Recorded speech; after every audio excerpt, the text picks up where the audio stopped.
You're listening to the Time to Level Up podcast. I'm your host, business life coach, Andrea Liebross.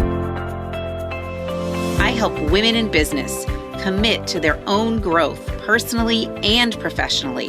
Each week, I'll bring you strategies to help you think clearly, gain confidence, make your time productive, turn every obstacle into an opportunity, and finally overcome the overwhelm so that you can make money and manage life. Let's create a plan so you have a profitable business, successful career, and best of all, live with unapologetic ambition. Are you ready to drop the drama and figure out the how in order to reach your goals? You're in the right place. It's time to level up. Let's do this.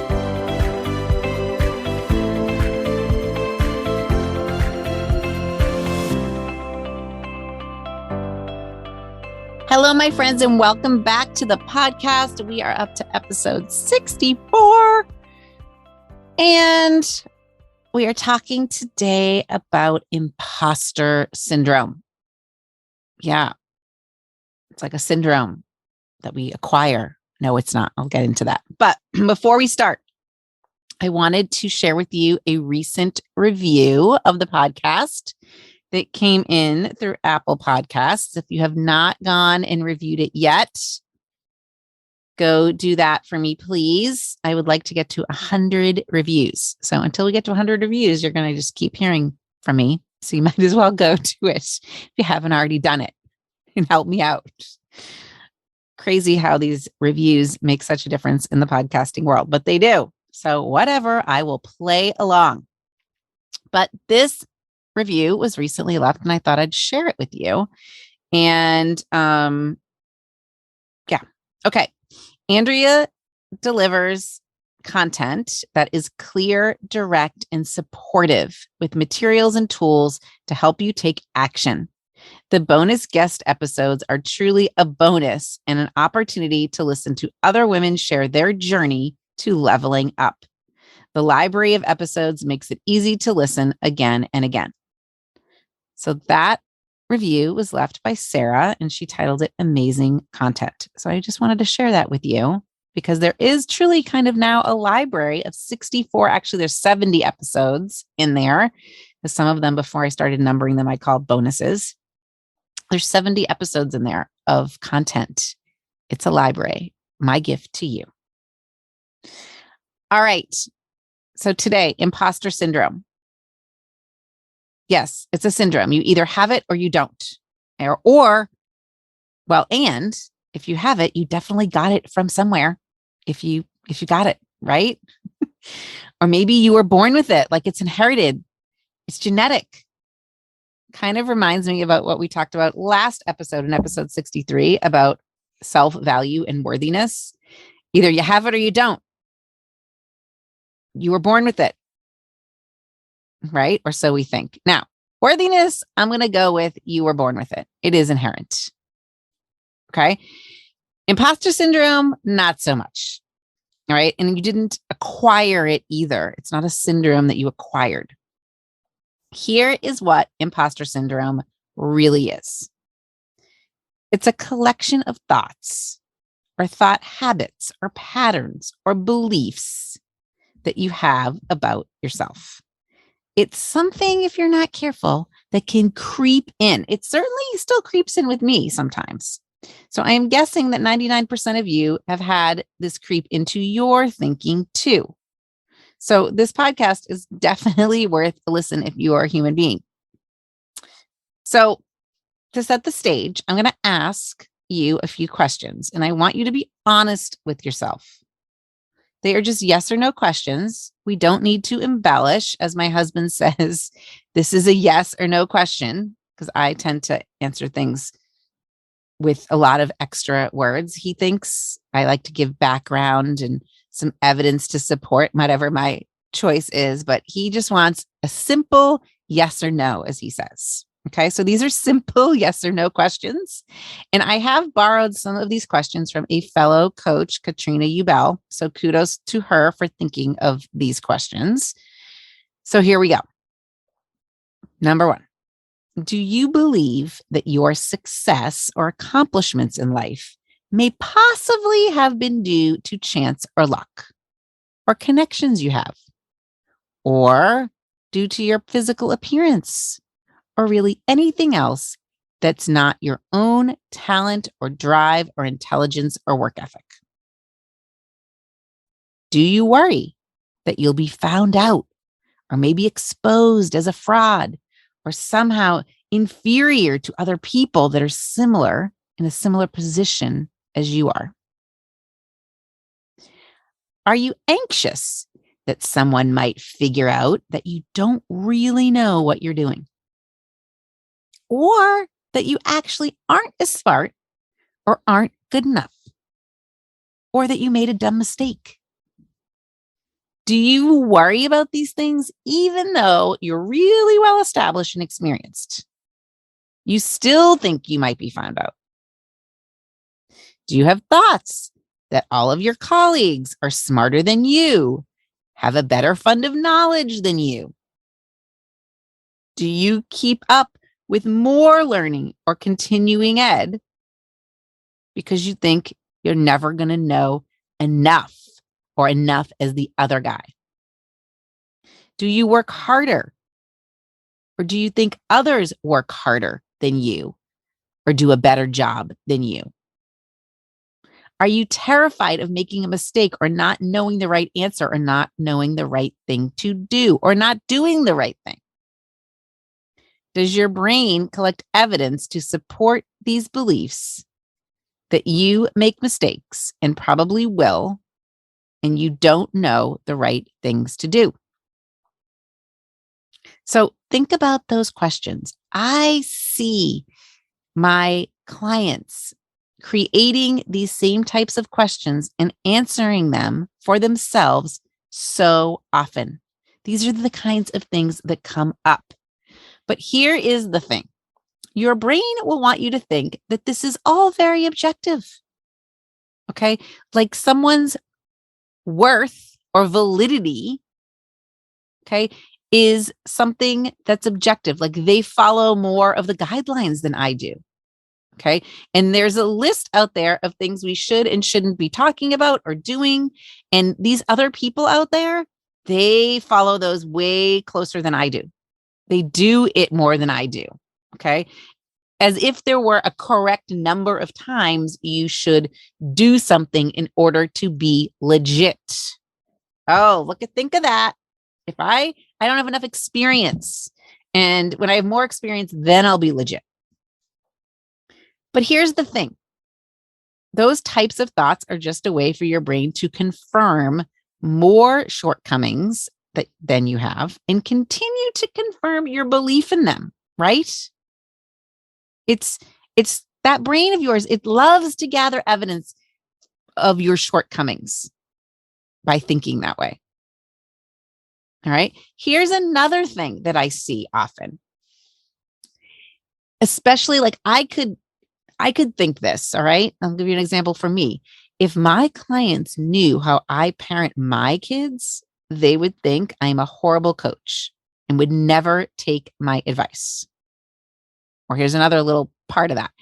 If my clients knew how I ran my business, they would think I'm a horrible business owner and never take my advice.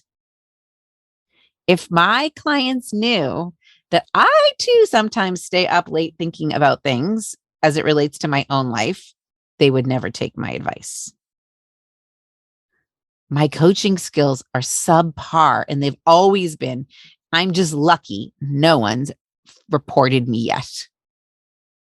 Okay, so some of you think that I only maybe, or that you only maybe got into X, Y, and Z school because you had legacy there, or you only got in because you're a really hard worker. Okay, I kind of had that thought too, actually, way back in the day, that maybe the only reason I got into the college I got into was because I was a really hard worker. It's sneaky because that hard worker kind of thought, it looks like you're giving yourself props for doing all the hard work, but really you're saying that fundamentally you're inferior and you always will be. Right. And that's kind of what I used to think, that I only got into Dartmouth College because I was a really hard worker. And it's sort of like they were doing me a favor. Okay. I know some of you sometimes think you only get into things because you knew someone or you had like kind of a backdoor entrance. So you kind of downplay your success. All right. Here's another thing. You only got the job because they had pity for you. Okay. My husband in medical school, there were some couple medical school students, couples. And when it came time to the match where they were doing their residency, they only matched at X, Y, and Z place because they were couples and they were taking my partner or the partner. So they would just take me too. Like it was kind of like a package deal. All right. You might make minor mistakes that are irrelevant or not important. Or you may have had an episode of innocently overlooking something harmless. And then all of a sudden you make it mean that you shouldn't be trusted. Okay. So if you've made a mistake, okay, or you've overlooked something, you all of a sudden turn that into I shouldn't be trusted. Because most certainly you're going to make that same mistake again very soon. Okay. You probably, if you're listening to this, because mostly smart and ambitious women do, you probably put a lot of pressure on yourself to look smart and capable, because lest anyone discover that you actually aren't. So think about it. Do any of these scenarios I've just talked about over the last, 5 minutes or so, do any of those resonate with you? Have you thought of something similar? So ultimately, your brain is doing its job. It's looking for anything that is unique in your personal life or your personal story, and it's going to turn it around and use it against you. It thinks it's doing you a favor. It thinks it's protecting you, but it's using it against you to show you how different you are than other people and that you don't fit in and then you're not personable. And somehow pointing out how you differ from everyone else, that you're somehow missing something that's super important to have, or that's what it turns you into, like a fraud or an imposter. Okay. And some of you might be thinking, well, maybe this doesn't apply to me because I do believe I've accomplished great things and I'm super proud of what I've accomplished. But I'm here to tell you that imposter syndrome can still be present, just in a more subtle way, especially for really very high functioning, ambitious, driven women, which the vast majority of you listening are going to be. So what happens is that you can see that you have this, even though you might have external evidence that you're successful and skilled, that you have degrees, that you closed the deal, or that you have the job and the income to prove it. But inside, you don't really believe that you're that successful or that skilled. And if other people saw your accomplishments, which I'm sure they do, but you still, even though they saw them, you still don't believe that you're that skilled or that successful or that you did that good job. You may have some imposter syndrome. If this is you, you may have some imposter syndrome going on.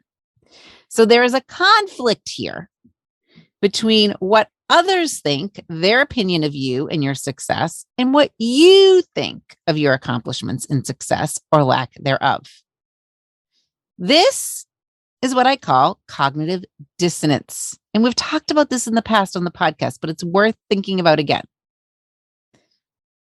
Cognitive dissonance is when you have conflicting attitudes or beliefs or behaviors. So in this case, it's conflicting beliefs about yourself. You rationally know one thing, but you're feeling another thing. So you rationally know that you've succeeded and you've done well in your life and you've got lots of evidence of that, but you also believe that you're a failure or you're never going to be good enough, or deep down you're lazy. Lazy. Why do so many of you think you are lazy? So that's a disconnect there. What others see in you and what you actually can rationally see in yourself, and how you actually feel inside. There's like multiple parts to that, right? There's what others see in you, what you rationally can see in yourself, but what you feel like inside. There's the cognitive dissonance. Okay. It's a conflict between all of these different beliefs, behaviors, and attitudes. So this is really also the place where you intellectually understand something. And a lot of you are so intellectually curious and you would consider yourself smart. You're able to tap into what intellectually might not make sense, but it's still how we're actually feeling, the true, authentic emotions that we have about ourselves. Okay. So this can bleed over also into people pleasing, because then we have this deep fear that someone's going to reveal our shortcomings, right? Then we're going to be found out as being undeserving somehow or unqualified in some way, or that they may see us as a fraud, like we've been duping everybody into thinking that we're smart or good. And we think that we don't deserve to be in the position we're in, right? Like if they knew, those people out there, they would definitely not keep me in this position. But here is the thing. 99% of the time you have told the truth to the people out there. You are not hiding what degrees you have or how much experience you have or how many deals you've closed. You're only sharing the facts, but then you have thoughts about the very facts that you have shared, or you start to have thoughts about how others might interpret those said facts. Okay. The only thing really in reality that we are not upfront with and hide is our own thoughts about ourselves, that we're not good enough. So here is the kicker. We then start going down the path of when X happens, then and only then will I feel so deserving. Like you've finally made it. It's the golden ring, the crown jewel. It's only then that I will be legit. But as you know, your brain just follows you to that new job, and you'll just continue to think the same way about yourself, even when you are head of the department, even when you are top producer. In fact, sometimes what ends up happening is that you end up getting the promotion and then your thoughts about yourself are even worse, or you end up having the most amazing year in your business that you've ever had, and your thoughts about yourself get even worse, right? Because you're thinking, oh my gosh, now look where I am. If they discovered who I really was, it's going to be even more embarrassing. It's going to be even more horrifying. So this happened to me a little bit because I was a guest on Stacey Bayman's podcast. All the people who had made $200,000 or more that in that kind of round of her coaching program were on the podcast, and I was on it. And once I was on it, I was thought, oh my gosh, they are going to find me out. Can I do this again? Yes, I can do it again. I did it again. But I had that little bit of imposter syndrome.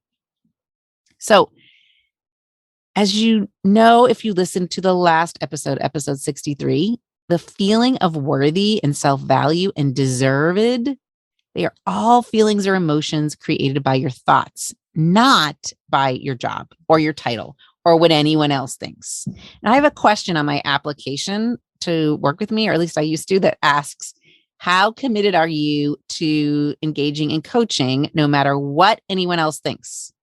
Because what I'm asking you basically is, how deserved do you think you are of the opportunity to work with a coach? Because really, that's all that matters. It doesn't matter what they think. What do you think? So what I've found in my clients is that they're usually the ones who bring up the imposter syndrome to me, right? They notice it in themselves. They notice it in themselves. They seem to know, at least on some level, that they have imposter syndrome thoughts.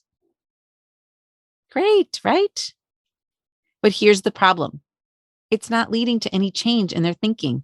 And by being aware, but not being able to change it, they are frustrated. And my clients, they want to change this imposter syndrome feeling. Sometimes that's why they even apply for coaching. They're like, this doesn't make sense that I think this about myself, or I believe this about myself. My rational brain knows that this isn't true because I have all this evidence, this objective evidence, but I can't stop from living out the belief that I'm not good enough. I can't change it. And they often feel pretty bad about this because they know what they're doing,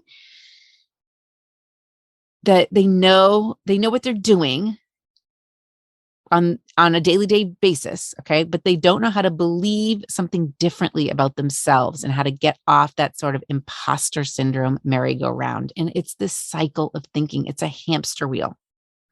I'm not good enough in some way is their story. Okay? I'm not smart enough. Then they experience a negative emotion, and then their response is often to do the opposite of what might actually improve or change their thinking. And they will buffer. Now, I'm not going to get into buffering here. I talked a lot about it in episode 46. But buffering is doing something else or thinking something else in order to avoid doing or thinking what you really want or should or need to think about or do. It's kind of like when you think, oh, well, right now is a fabulous time to empty the dishwasher instead of writing the proposal, right? So when you're feeling like the imposter, you hide instead of learning more about your own thoughts or even improving your own true skills or asking for help. And then this results in more proof that they're not good enough, and the cycle continues. It's like when people come to me and say, I know I should be doing this. I know how to change this, but I just can't. Okay, my friends, you're human. You're human. It's really hard to do this work, especially by yourself. But I beg you, get off that little hamster wheel. Let's address this. Because thinking you're not good enough does not lead to you doing things that make you better. Okay, like being hard on yourself doesn't help.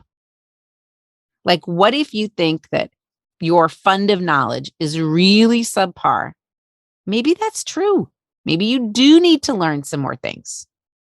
And if you did, it would make you better and able to offer a more excellent service if you had a better fund of knowledge.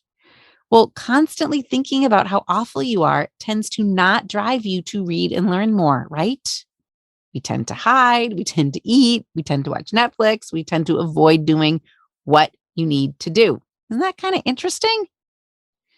So understand that critical self-thinking or self-critical thinking can be such a long-standing habit that we really simply just take those thoughts, just like as if they were facts or the truth. Like, you are horrible. It's the truth. So an example might be when you are one of several children in a family and you think that so-and-so, the other sibling, has always been smarter than you. Well, that's just optional, right? It's an optional thought. Is that really serving you? The key here is to determine what are the results of the way in which you're thinking about yourself. Okay, if I think about myself as not smart enough, is that useful? Is it serving me? My sister's always been smarter than me. The result is that you don't do things to advance your own knowledge base, to show up in the way that you want to show up in your life, because you keep telling yourself this story and comparing yourself to your sister. And that might not be something you want to continue doing. So from there, first you need to evaluate those thoughts and the results that they're giving you. And when you're evaluating the thoughts, you can decide if that way of thinking about yourself serves you moving forward, if it's something you want to do or continue to do, or something you want to change. My favorite question is this thought useful? So for many of us high achieving, determined, ambitious women, the imposter syndrome thoughts began early in life. And often we have these amazing families And they really meant well by encouraging us to do well in school. And many of our parents most likely really thought they were doing something really good and empowering their little young girls by emphasizing academic achievement and intelligence rather than physical looks or who you end up marrying or things like that. But for many of us, this inadvertently set us up for having this ongoing concern that we are not good enough. So whatever was being emphasized, maybe it was good looks, then maybe in that category, you're thinking you're not enough. Okay. So it's kind of like an inadvertent way to set up something not helpful. Okay. So if you in your family, intelligence was considered your greatest asset and your measure of worth, it really could feel terrifying to think that others, even other family members, might discover that you're not as intelligent as you thought you were. Okay. Okay. I'm going to remind you, go back to the beginning. Imposter syndrome is not an affliction. It is not a syndrome. I want to make that clear. It's not like if you have this, it's just the way you were born. It's genetic. It's not as if all hope is lost if you have it. It's really what imposter syndrome really is. It's just a description of a collection of your own critical self-talk thoughts. Let me repeat that. Imposter syndrome is a description of a collection of your own critical self-talk thoughts. And they're often old habit thoughts from way back in the day, from your family, from society, or just from your own negativity bias pointing out your shortcomings. So, like any thought, it's worthwhile to examine the imposter syndrome thoughts and decide if they're ones you want to keep. Okay, now, first, when you're still believing these thoughts as truths or facts, it can feel really pretty bad to live inside your head. It can feel really sad to live inside your head like that.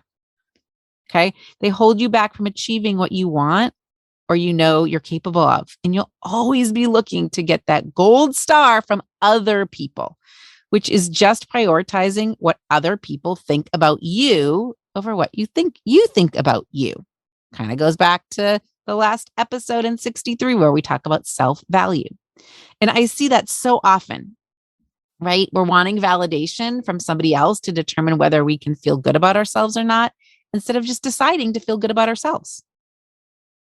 You also will tend to possibly avoid change or avoid taking any risks because that might create the opportunity for someone to find out the truth about you, that you're a fraud, that you're not good enough, that you're actually not as smart. And this insecurity then leads to shying away from negotiating for your salary or putting your hat in the ring for a promotion or contributing to group decisions. You just play small. And inside, you desperately want the courage to play big. Right? So this is like goes back to decision making. You're kind of deciding for yourself that you're just going to have to keep playing small. And you're not making decisions from abundance, a place of abundance, which we talked about in episode 62. It's amazing how all these episodes are now like tying together. So in your personal life, what this imposter syndrome can look like is you not making an effort to, say, lose weight or to go out with friends or to get in a meaningful relationship. Or really, it's not showing up as an emotional adulthood in your relationships. You can listen to episode on emotional adulthood, episode 6. So ultimately, you undermine your own success and happiness because you don't think you deserve it. And it would be taken away at any moment if the truth about you was discovered or uncovered. It's like the truth is out there. So what's so interesting here is how these thoughts about ourselves become the results we don't want in life. It becomes a vicious cycle. That's why we think the stories of people who overcame all of these hard times are so amazing. What they really did, it was just examine their thoughts and decide they weren't useful or serving them. And they made the decision to change them. So all of those people, those hard time stories, they overcame it. Kudos to them because they changed the way they thought about things. So that's why it's important to examine your thoughts and see what you're creating for you in your life. You may think that you're just telling the truth about yourself, but that thought or those thoughts are really creating facts, or so you think. And then those thoughts create the results you have right now. So if you aren't happy with your current results, whether it's your job or your weight or your relationship, you have to be willing to think something new about yourself in order to create a different result. But here's what's interesting. Nothing external will put the mute button on those internal voices or internal thoughts. Even if you got the big client or the promotion, or someone told you you were amazing, your brain will then latch on to something else that proves you're not good enough. So the first step here is working through these thoughts and recognizing that they are just thoughts. They're sentences in your brain. They are not facts. And what you need is some separation or distance from these thought habits. So your work on awareness of what you're thinking is so important. And just doing a thought download, of course, is perfect for this. Just emptying out what's in your brain on paper so that you can actually look at it and evaluate it. It's then that you might start noticing some trends in the way you think. Okay. And it's then you can distance yourself from these thoughts and you can choose new thoughts like, I'm noticing my brain is having thoughts that I'm not good enough and other people are smarter than me. Or my brain is telling me a list of things that are wrong with me. I don't have to believe them if I don't want to. You have thought options, right? This is so much of what we do in coaching. We examine what are our thought options. Sometimes it's hard to think about them by yourself. But by examining the thought options, you are taking your power back. And in coaching, it's helping you take your power back, not living from within every thought in your brain that just pops out. Taking everything in your brain that it thinks just as gospel. Nope, it's having a little separation, being a little discriminatory in terms of, which of these thoughts are actually the ones I want. And that alone, having that skill alone, it can help you so much because you're understanding that every thought is optional and every thought is open for evaluation. So then as you experience life, you get to decide how you want to interpret everything. And if you have a lot of imposter thoughts, that interpretation is something is wrong with you and that something bad will happen if everybody finds out about you and who you really are. You can realize that that's not serving you. So that's just one filter to interpret your life through. You can also choose another filter, like the filters on Instagram, right? Think about those filters on Instagram. You can look through there's so many options. It's still your life in that picture, but just a different filter, a different way of emphasizing or accenting things. You get to choose which filter you like. So the experiences will still happen, but you're choosing what they mean about you and your life with intention. You're making sure that you're not continuing to build evidence to support the imposter syndrome thoughts. We live in a world, my friends, where different people handle things in different ways than we would, or they have different knowledge. And we can think about that and compare ourselves, or we can think and decide that you are so glad that they handled it differently because now you got to learn from them. You can decide that everything actually worked out perfectly because now you have the opportunity to approach this same situation, if it happens to you again, in a different way. You learn from that person. Like the way you would have done it and the way they did it, both are great. One wasn't better than the other. And if something doesn't turn out the way you want it to, you can focus on learning where things went wrong, and you can do better next time. But all while you're loving and supporting yourself and not making these actions or what other people are doing or saying mean something bad about you. So I've taught before on prior podcasts about believing something new and using bridge thoughts to get there. Some people like to call it a bridge of thoughts. It's like you're starting in one place and you're moving to another place by going over the bridge. And as you go over the bridge, your thoughts evolve. And you don't have to believe that new thought where you want to be until you get there. So I picture this like a little wooden bridge with planks. One side is the imposter syndrome side, and the other side is the non-imposter confidence side. And this little bridge, it goes over the river of misery. But to get from one side to the other, you have to go over the bridge plank by plank, thought by thought. There is no zip line from one side of the river of misery to the other, or one side of the bridge to the other. You have to take the bridge plank by plank. You need to get to the next thought and the next thought and the next thought that get you closer and closer to the other side, the side you want to be on. You can't just jump over. And this is hard work because essentially you need to evolve as your thoughts evolve and you move over the bridge. Believing that you're good enough to be a doctor or a coach or a lawyer or a teacher or whatever is amazing. But to get there, you may have to have your thoughts evolve plank by plank. So maybe what might be possible is that in my case, I could think I could be good enough to coach. Or it might be a lot of the time I'm not good enough, but then every now and then I am a great coach. Or my favorite is when you really are stuck. I'm not a good enough coach, and that's okay. It's like softening it with a little acceptance, stopping the resistance that somehow something is wrong. And then I might move from these kinds of thoughts to, I might possibly be good enough someday, or sometimes I'm good enough, or I was good enough in all of these ways today, and I'm still working on improving in these others. Or most of the time, 90% of the time, I am great. Other times, I'm just good enough. So those are just examples of thoughts that you can have as you move across this bridge.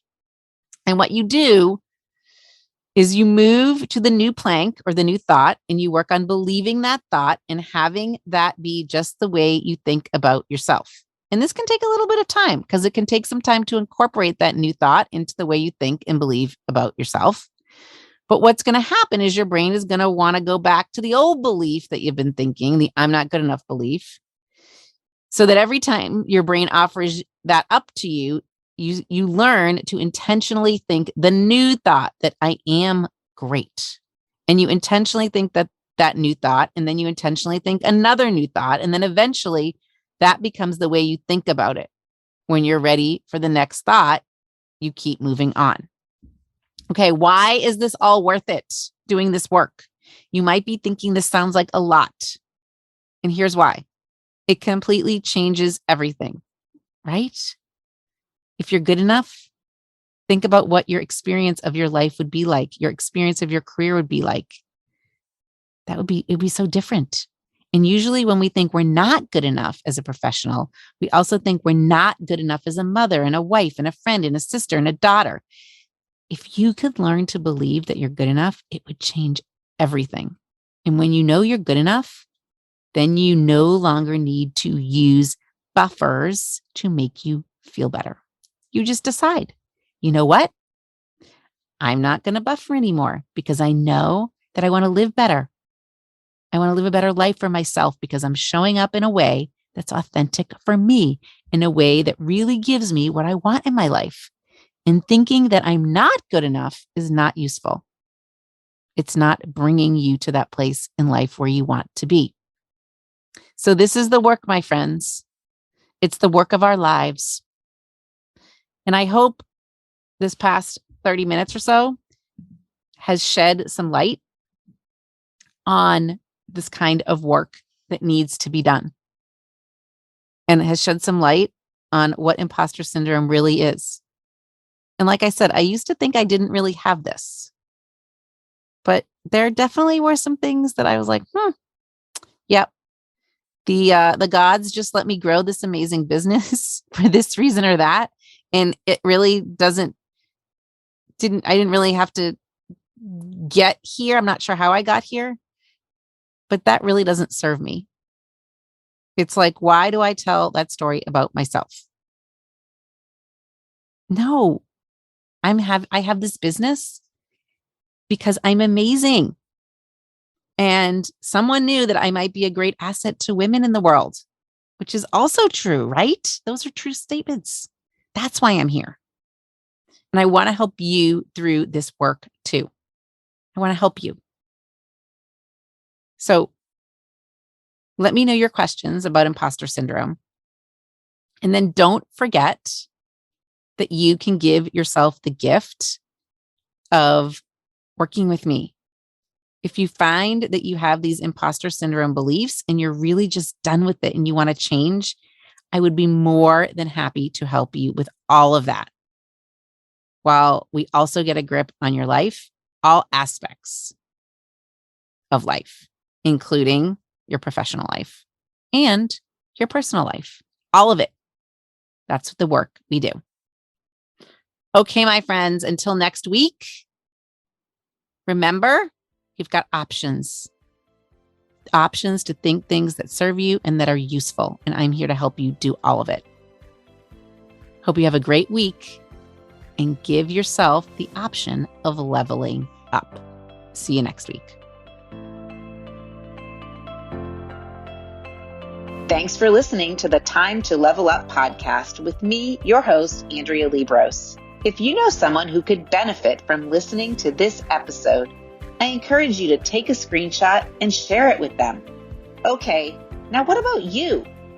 You've listened to the podcast, and if you now know that you're ready to upgrade your life, upgrade your business, upgrade you, then stop being only a listener and start being a liver, living that upgraded life. Head over to my website and schedule a call. Right there on that call, we'll start changing the way you think and act so that you can have the freedom to achieve the impossible in life and business and have the resources to do it. You deserve an upgrade. Let's do it.